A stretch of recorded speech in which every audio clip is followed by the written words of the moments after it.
G'day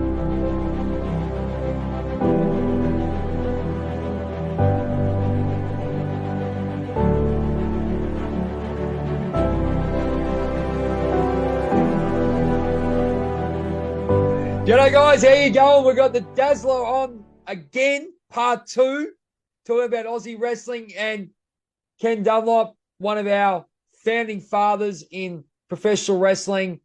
His brother trained me, as I said, in part 1, and obviously with George Julio, one of the godfathers. I'm very grateful to have the opportunity to be taught under so many great trainers and the advice that they gave me to get to where I was. I mean, you know, you got other people over in America. You got your Bret Harts and your Shawn Michaels and all those stuff. They did it all the time, and Diamond Dallas Page and all those guys. But it's still an achievement to do what we did, Kenny. And yeah, as I said, you know, with the camaraderie that we had with so many people, like you said, with Wayne Pickford and all the, you know, Sam Rossi, and with myself, you know, I mentioned a few people. You know, I had Sargi, Matt Mueller from IWA, you know, Bronson King, Hunter Hayes, Rob Matrix, Billy Cole, all those. It's just such a great thing. Ed Locke, you know, Bud Cade, all them. It's just like Tyson Gibbs. I mean, I can just run through it, and it brings a smile to your face, doesn't it, that we've done so much, and it's amazing. And you've got a book there, apparently, where you're going to talk about. Apparently, you've written a lovely book. There it is. Tell us Dazzler about Dunlop, it. Inside My Squared Circle. Inside My Square Circle by Dazzler Dunlop. Tell us a little bit about it. Well, what happened, I used to sit around and talk to, like, Ed Locke. I've known Ed Locke since the Good on Ed mid-80s. Locke. Love him. Love him. I'd sit around and we'd talk about stories, and they all kept saying to me, you should write a book, you should write a book. And obviously I never had time when I was working. So I ended up retiring 8 years ago when I was 56. I mean, I was fortunate, but unfortunate as well, because it was mainly due to bad health. I had a lot of really bad health issues at that time. And so the first thing I did, I thought, I've got the time, I'm going to sit down and write a book. It took me 2 years because my memory's not great now. I've got a lot of really bad short-term memory losses. I had 16 concussions during my wrestling career. Wow. So I do have problems with certain things. So I started off, I did it all by hand. I didn't want to do it on the computer. I had like 8 chapters I wanted to write first. So I wrote them by pen and paper, like the old-fashioned way. And then I'd sort of take a couple of weeks off. Then I'd remember other things. So I used to jot things down. Then I'd come back and add it or change it or whatever. So, and then I actually got Ed Locke to come to my house and Dan Leonard. I'm not sure if you know Dan. Yeah, I know Dan. Yeah, I know Dan. Yeah. Yeah, I know the faces anyway. Yeah, so they came to my house one Sunday morning and they basically interviewed me with a cassette tape for 3 hours. And we talked about a lot of the stories that I brought up. And then they gave me a copy and they kept a copy. Then they wrote certain things down because I showed them what I'd written already. And there's so many stories that from talking to them, that I thought, oh, shit, that's got to be in the book. That's got to be in the book. And then I sort of got more. And one thing which we didn't touch on in the first half, I was one of the first openly gay professional wrestlers in Australia. And again, coming from that time was such a hard topic because no one wanted to talk about it. There was no helplines, there was no nothing. It's just, you didn't talk about it. I told one of my trainers, one who I became good friends with, and he was fine. He just said, don't tell anyone. Okay. So I thought, okay. But I told him before I told my family. And when I went to Sydney, like being in Oxford Street and being in Sydney, of course, it's the gay capital of Australia, I felt more and more relaxed and this is me, this is who I am. And so I pretty much come out straight away and I didn't care who knew, who didn't know. I still hadn't told my family at that stage. So I went for about another year, and I was sort of going ups and downs. I was on such a high from the wrestling side of my life, but I was on such a low personal life, Yeah. and I was sort of having all these conflicts, and I was getting into a little bit of depression over it all. And I must admit, I did try to take my own life at one stage, Okay. and that sort of really woke me up and scared the shit out of me.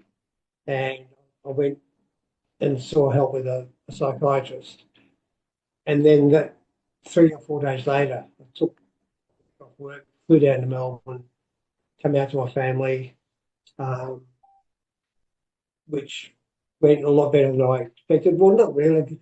Mum was fine. She said she'd known for ages. Everybody else was fine. But my dad was a little bit shocked. He didn't speak to me for 2 days. But then he just said, "Look, you're my son. I love you. Just don't talk about it." Okay. So we didn't talk about it until the 90s with Dad. Everybody else was fine, but yeah, Dad was. And every time he came to Sydney, he always met some of my gay friends, and he was fine. He was cool. Never had an issue. So that was a topic I brought up in the book, but I didn't want that to define me. I didn't want it to be known as the gay wrestler. Yep. I wanted to be known as a wrestler who happens to be gay. But when I thought I'd finished the book, trying to get a book deal is pretty tough. Yeah. And I must have written to about 15 book companies, and I sent them all basically what I'd written. Um, 3 got back to me out of the 15, and a couple of them did respond. They would look at it if I had an agent, and because I didn't have an agent. So I looked at the 3 who um, said they'd do it, and of course you're looking at the money and gold and all that sort of stuff. So I went with Shoreline Publishing Group, which was based in Ballarat, down in Melbourne, and they said, look, because wrestling's not a big known entity, it's not popular and all that sort of crap. Yep. They wanted me to focus more on the gay side as well. So originally my gay chapter was about 6 pages. Now it's about 26 pages. Right.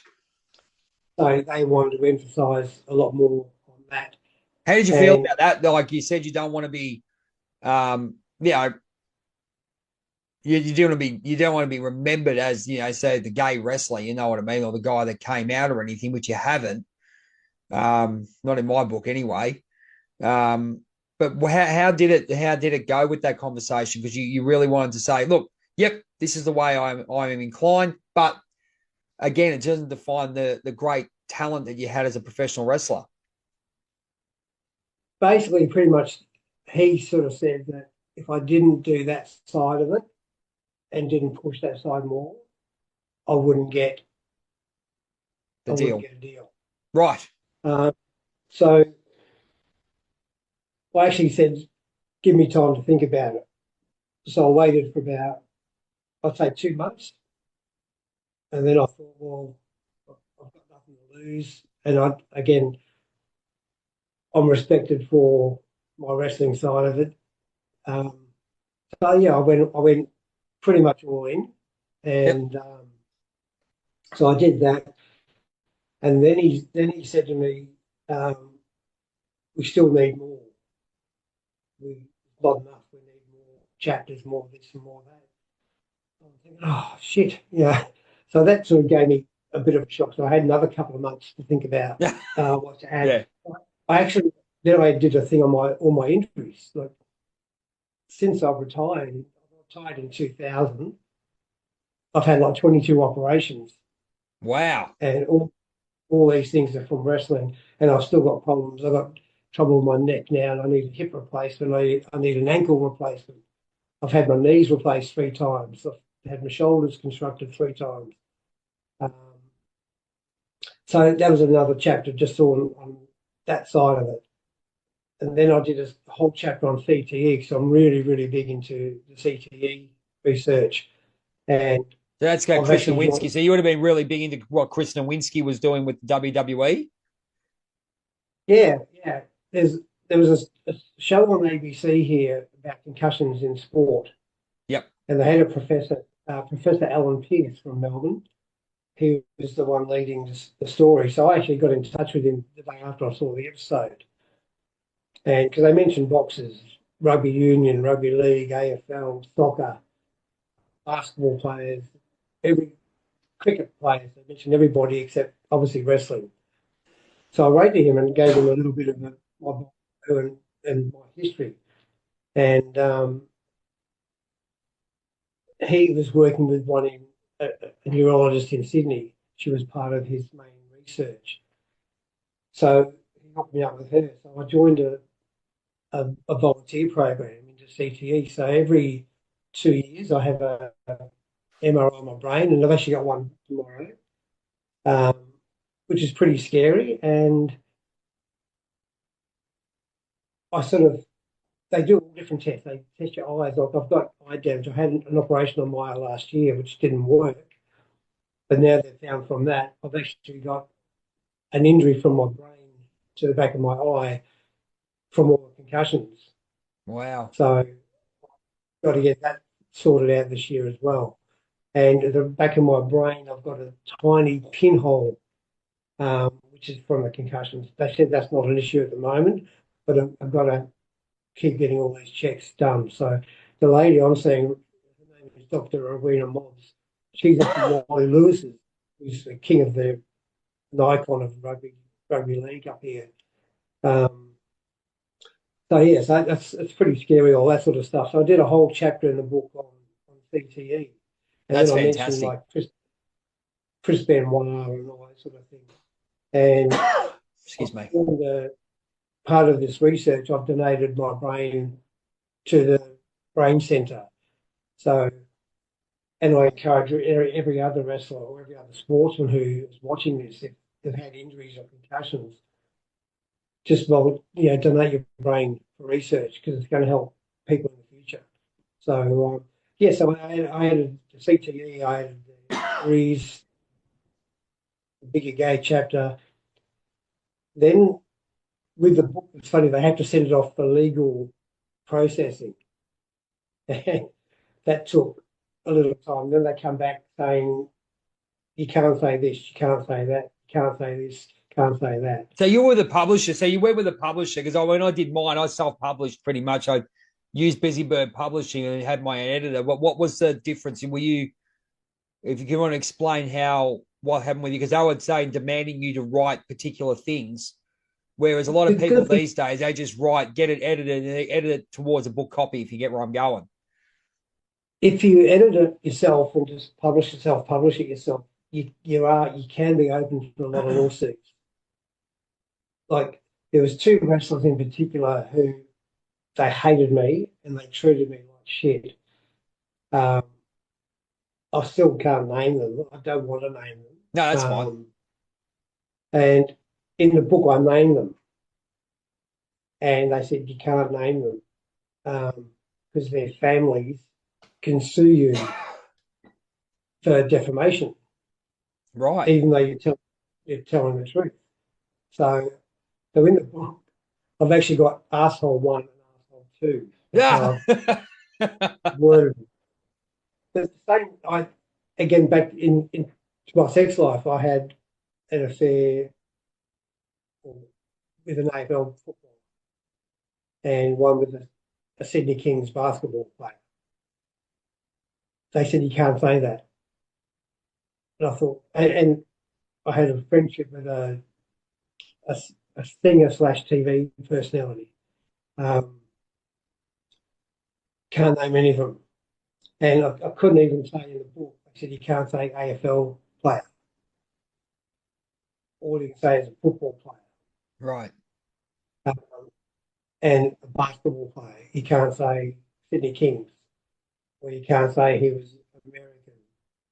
And I thought, oh, you're joking. You want me to expand and you want me to say all this stuff, then you're telling me there's about 18 things. I said, you can't say this, you can't say that. So maybe in a way that protects, again, from lawsuits, and maybe protects them from lawsuits. I'm not sure how all that works. Well, if it's in So print, that I will, think, yeah, if it's in print, it's a different story. So when you go and speaking out on chats like you are now, it's a different story. All they can do is go cut the feed. Whereas when you're printing the book, it's a totally different media, isn't it? Like any type of media. I think that's what I learned by doing my book as well. I mean, I couldn't use second yeah, names. It was as simple as that. Everyone knew um, the they I could say, say excuse me, Bronson King. I could only write Bronson. You know what I mean? So it is a bit of a dodgy thing. I think people don't really realize it, do they, Ken? yeah. No, it's again, you got to cover yourself. Yeah. So it's just it's all this little shitty stuff which happens, and Can I but ask you before I that jump pain of, on there, Ken? I've got a question for you, and this will come now with regards to wrestling. Obviously, I played the fruity Adrian Adonis come Adrian Street. Adrian Street's one of the guys I based yeah, upon my character, and I was pushed in. Well, I wasn't pushed. I did exactly what you told me. Listen to the crowd and go for it, right? So obviously, I wore the makeup and did the whole Brett Michaels looking, but I went that next level. What do you think about people now? I'll give you my scenario. Um, what did you think of people doing that? Was it disrespectful to the I'll say the LGBTQI community? Because I didn't find I had a lot of people who were gay and that came up and said to me, "Guys, that's magnificent. You've done really well. We know exactly what you're doing." Do you think? Did you find those characters to be a um a blight upon the community or anything, or did you see it as purely entertainment, as everyone did anyway? Because we did so much respectful stuff with regards to it. And I'll tell you what, I learned a lot about what people actually go through. People say to me, my business, my White Warrior Health is gay friendly, of course, and it's been like that since '96, since I opened it. And they asked me, "How do you know about all this?" Because I was that way. I was that character pushed me into that region, and I was, some of the stuff I could, we got hammered, but it was an entertainer. I was an entertainer. So how did you go with that? Do you think people were taking the piss, or I'll be no, it asking doesn't, straight up. What do you think, mate? yeah, no, it doesn't worry me. As long as I do a good job and don't be offensive.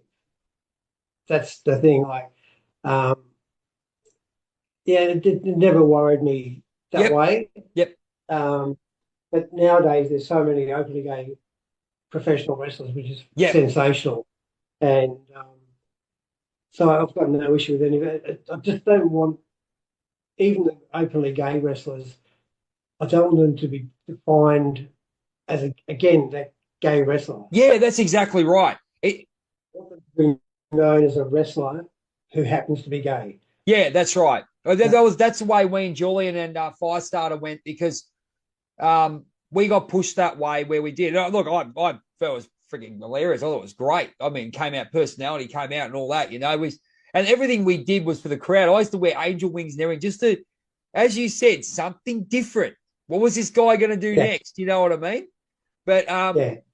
we had a couple of comments. I mean, when I was working this, we had a couple of comments with that. But it was very interesting to see how you perceived it, especially when we started our gimmick back in about 2002, 2003, and then we went on to about 2008 with that, and we went flat out, big, as I said, Adrian Street's one of my heroes. I loved how he connected. You know yourself. He was, him, the Ultimate Warrior. As long as it's done tastefully and respectfully, Yeah, I don't which we mind. did. I've got Yep, no.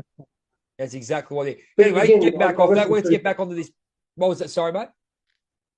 Yeah, I wrestled through the AIDS crisis, so Yep. that was a real scare as well. Okay. Oh yeah, And 87. Would in that be Sydney, right there, Ken?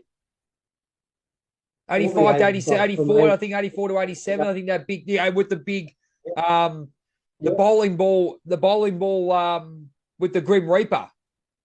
yeah, so that was a really scary time, and like Sydney was a bit different to Melbourne. Sydney was controlled by the government.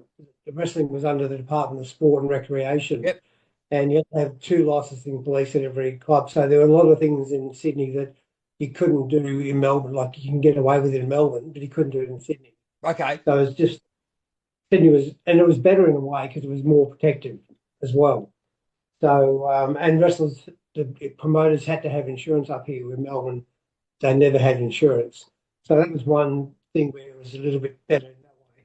But when the AIDS crisis came, like there was strict rules from the Department of Sport and Rec, no, obviously no blood, and all these sort of things, and they were quite protective.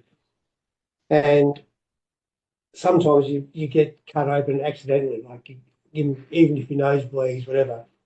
And if I had to sort of tell people, even though all the guys knew that I was gay, if something I, I bled, I had to, which I sort of felt bad that I had to do it.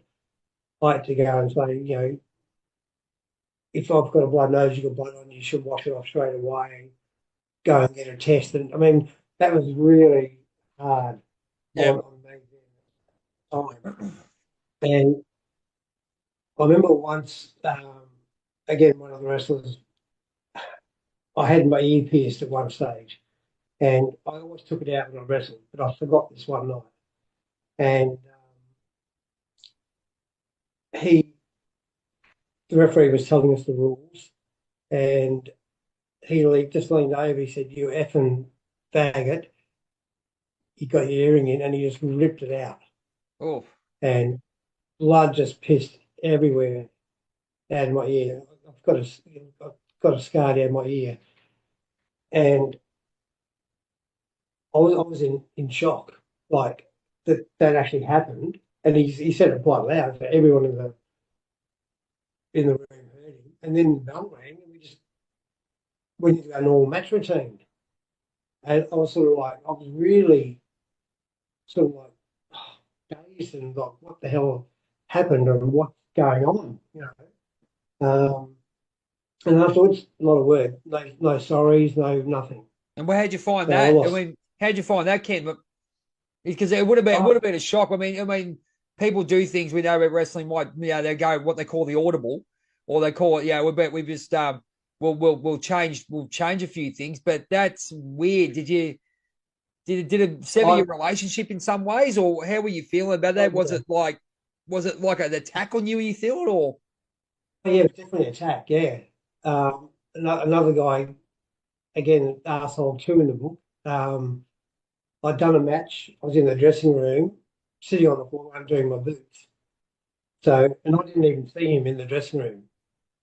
He just come up from behind, kicked me in the back, grabbed me in a chicken wing, and was threatening to break my arm and just cut my shoulder. And because you're in that position on the floor, and he's going again, you effing faggot, break your effing arm, and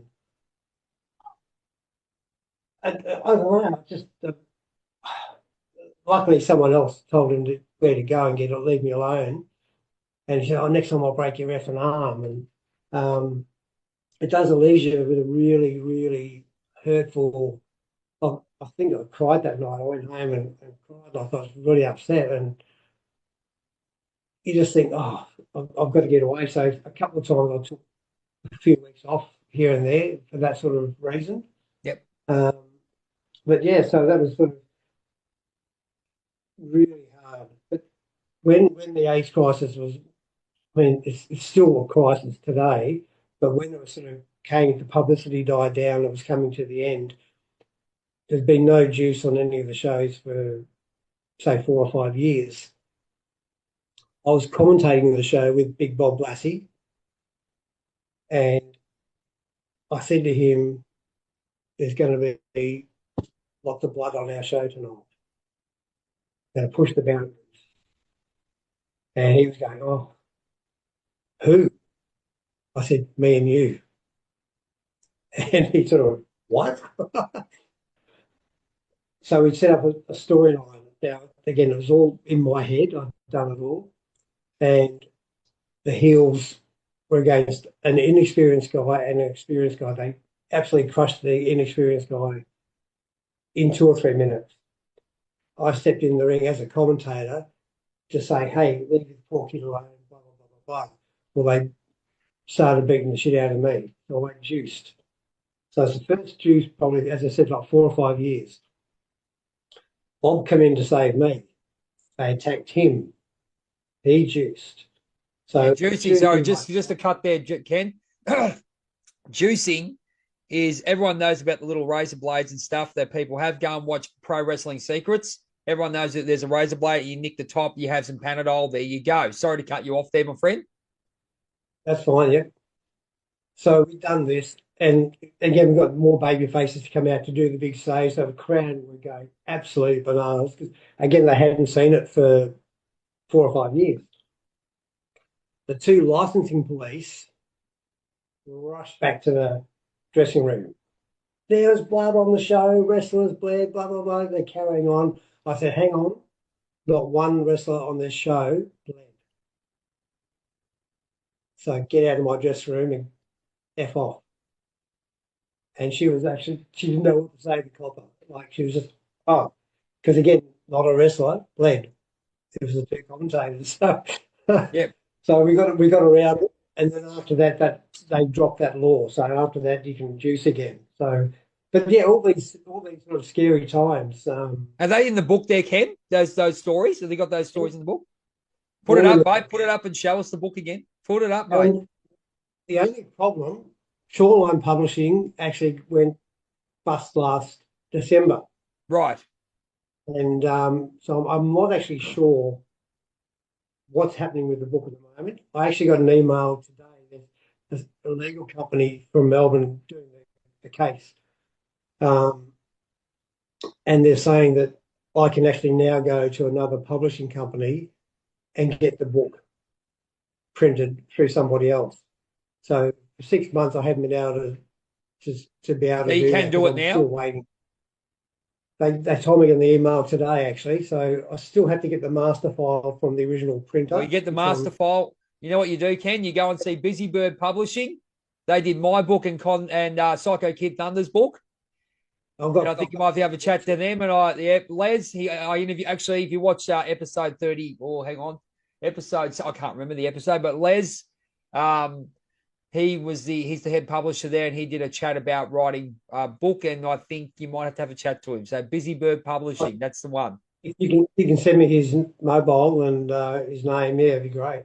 No worries. Now, okay, we're talking about finishes.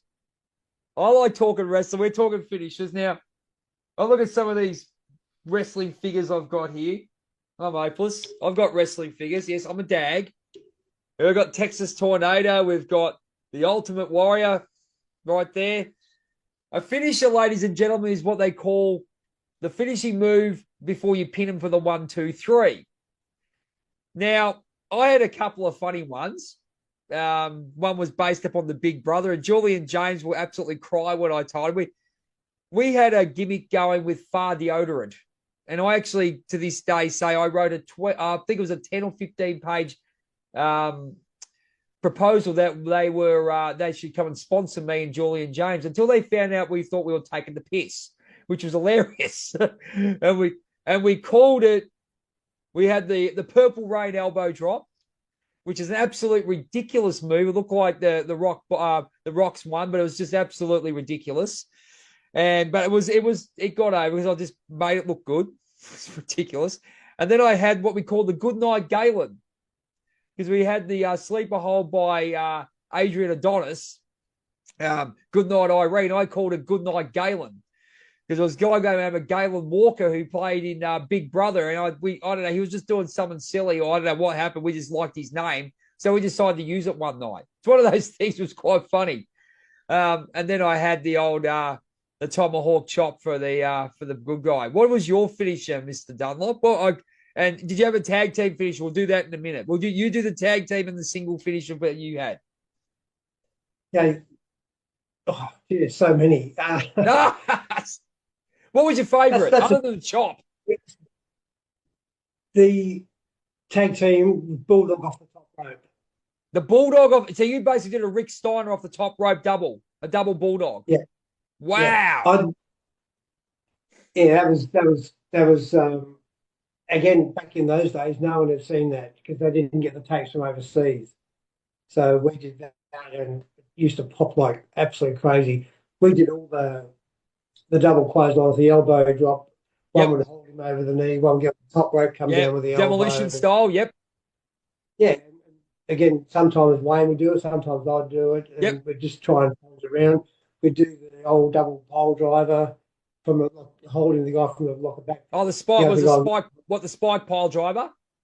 Yeah. Do a double spike drive. Yeah, so we did all those as tag teams. Singles, I did the figure four leg lock, which is a pretty Ric Flair figure four. Yep, absolutely. And Greg Valentine. I love doing the surfboard and a submission. Okay, so we're talking about the one that goes stretched out, look like the stunt puller. The guy would be laying face down. I'd stand behind his hamstrings, wrap his knees around his feet around that one, pull up, and they'd be bridging like that. Yeah, Daniel Bryan does that a lot. Bryan Danielson did a lot. Yep. So yeah, that was that hurt me more than it hurt them because it killed my knee. Of course. I think I'll tell you what I love doing, a good double drop kick. Me and Bronson King loved a good double drop kick. You don't see drop kicks. That's why I just get so frustrated with today's guys. Like, as I said, there's a lot of young guys. I've gone to 3 different wrestling schools up here in Sydney over the last 2 years and have offered to help out training. I know I can't run the class the way I want to run the class. But I said to him, no one does routines anymore, like 3 arm drags, a hip toss, a drop kick, or a flying head scissors. No one does a head scissors. Some of the guys didn't know what a monkey flip was from the corner. What about the sunset flip? Even the sunset flip. They do sunset flip power bombs. Yeah. No one just does the basics anymore. And they just want to do high spot after high spot. And I try and tell them, professional wrestling is like professional dancing. Yep. You have to have the perfect partner. You have to trust your partner. The timing has to be spectacular. If you pace yourself, everything is like as in dancing, 1, 2, 3, 1, 2, 3. You won't run out of breath. You've got plenty of time. You can deep breathe in between. Then you can have a nice, smooth match. When these guys start now, they just go bang, bang, bang, bang, bang, bang, bang. After 2 minutes, they're rooted. Yeah. So, but I even watch LFG, the WE show. That is woeful, absolutely woeful. They've got all these top trainers, like Terry Taylor's a trainer, Fit Finley's a trainer. They were great in their prime. You can see 6 matches on the card. All 6 matches do exactly the same spots. You hardly see an arm drag. Yeah, here's one for you, Kenny. Here's one for you. What about the atomic drop? I used to love taking the atomic drop as a bad guy. I used to oversell it.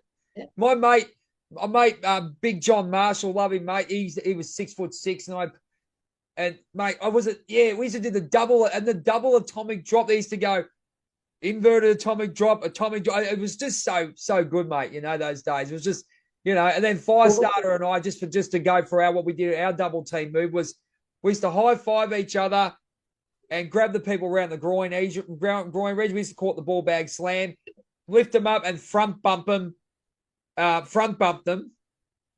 then turn them over and double pin, if you get where I'm going. It used to be a real raunchy pin. That's the only thing we used to put people off. But the people we used to work with, Ken, and they used to love working with because we used to put them over. And we go, these guys want to see us get beaten up, beat the living crap out of us, grab us by the hair, throw us. You sure? Yeah.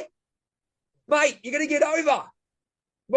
Mate, guys wearing makeup, they don't like it. Beat us, mate. Hold our head. Show us to the crowd. Whack us in the head. You know what I mean? Yeah. You go, you sure? Yeah. Yeah.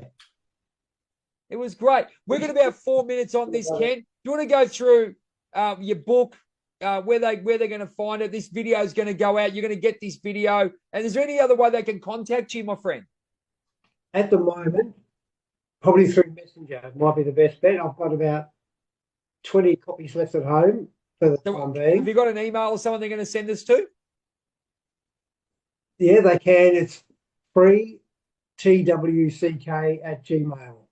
No worries. That'll be put on there. Yeah, I'll put that on here. No worries. But otherwise through Messenger. So I've only got about 20 left at the moment. So, and the good thing is I'm going up to Queensland in a couple of weeks because submission wrestling's come back in fashion, grappling. And there's a guy from, it's called Death Roll Submission Wrestling. Yep. And he's contacted me. He wants me to go up there, and I'm doing a 2-day training seminar with some of his students. And, awesome.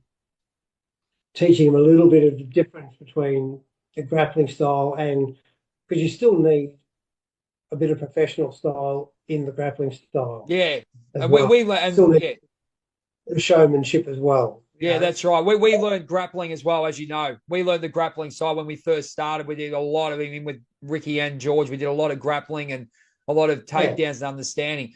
Ken, it's been an absolute pleasure. We're going to get you back soon. But, mate, thank you so much for being so honest and sharing your journey and your story. I think a lot of people are going to enjoy listening to the words of a legend, my friend. And I thank you so much for being so honest. And, this will go worldwide. So I hope that, we can get a lot of people out to listen to your story and just, this is what a chat with Jay's all about. But thank you so much, my friend. Appreciate your time, and it's been great talking. Absolutely. We'll definitely do it again. But this is me being a dad, because everyone knows I'm a Bret Hart freak. I met him on my 50th, and I always finish it off because this is part of my spiritual journey that I always say, be the best there is, best there was, best there ever will be, because it does mean that. I mean, oh, you're a Bret Hart, Mark. Yeah, but you have a look at those words, man, and they mean a lot. And I think you've just shown so much through these two chapters, my friend. And thank you so much. And I'll get you those details for the book, for your book, so we can get those books out, get an ebook and have a read of the Dazzler. So thank you so much, ladies and gentlemen. This has been a chat with Jay. Remove your mask, write your story. So many great people coming on. Got so many great people in the pipeline. We look forward to seeing you soon. And thank you so much. Please jump on. This will be on Spotify, YouTube. Please like, subscribe, and share. And if you want to come on, share your story. Love to have you on. Ladies and gentlemen, take care, and we'll see you soon. I want to do a big shout out to our friends and supporters at Liberty Bullion. Sammy and the team are the best gold, silver, and platinum traders in Australia. Make good choices. Give them a call. Back to the show.